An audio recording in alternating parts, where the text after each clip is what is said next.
To our ABC News political director, Rick Klein, for more.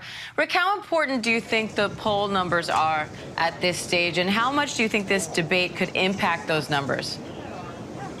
If you look at history, a polling advantage of this size by Donald Trump is almost insurmountable by any standard of previous campaigns. So if you're going to do something to change the historical trends, you got to shake things up. And the strategy so far of these campaigns trying to break through, frankly, has not been working that well, given the fact that you've got so many people lagging so far behind Donald Trump. And that's what makes tonight so interesting, because you have the front runner deciding not to attend. Everyone is going to be talking about Donald Trump. People are going to be very much reacting to him and what he says, either in interviews today or just more generally over the last several years, the 4 legal cases pending against him. But for all these candidates that are kind of wishing that Donald Trump wasn't in the field, they can sort of act like that now, although they're going to have to engage with him in some way. It's a big moment to try to build some momentum and get something going for a campaign that's just getting started.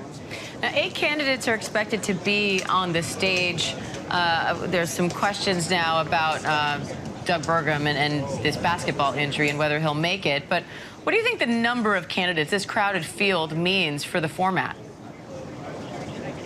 Well, look, it means there's limited speaking time, and you have to choose your moments. Talking to some of the campaigns, they recognize this is an opportunity not just to attack each other, but to introduce themselves to the American people. Most of the 8 people in there are not people that would be recognized on the street. They're not people that are really that well known as commodities. Even Ron DeSantis is not someone that's really that well known nationally. People like Tim Scott, Nikki Haley, we know them in Washington. Political junkies know them. But this is an opportunity to introduce yourself. You have to be mindful of the fact that people are still just beginning to dial in with 4 or 5 months to go before the voting. And yes, you mentioned the North Dakota governor, Doug Burgum. I'm here in front of the Milwaukee Bucks arena, and you got to be careful if you think you can ball like these guys often do during the NBA season. And the fact that Burgum may have to miss this, according to his campaign, based on the severity of this injury, is a big storyline that would reduce the number of podiums from 8 to 7.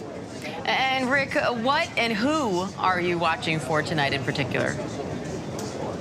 Well, the men in the middle are probably the most intriguing. You've got in Ron DeSantis and Vivek Ramaswamy, the 2 youngest candidates on the stage, also the 2 highest polling candidates on the stage. And that means you're a target. And clearly DeSantis' campaign has not gone as he would have liked. We've seen his polling numbers drop pretty precipitously, but he's still higher polling than anyone else. And Vivek Ramaswamy, very much an unknown quantity that's gotten a lot of buzz. All right, ABC News political director Rick Klein, thank you. Hi, everyone. George Stephanopoulos here. Thanks for checking out the ABC News YouTube channel. If you'd like to get more videos, show highlights, and watch live event coverage, click on the right over here to subscribe to our channel. And don't forget to download the ABC News app for breaking news alerts. Thanks for watching.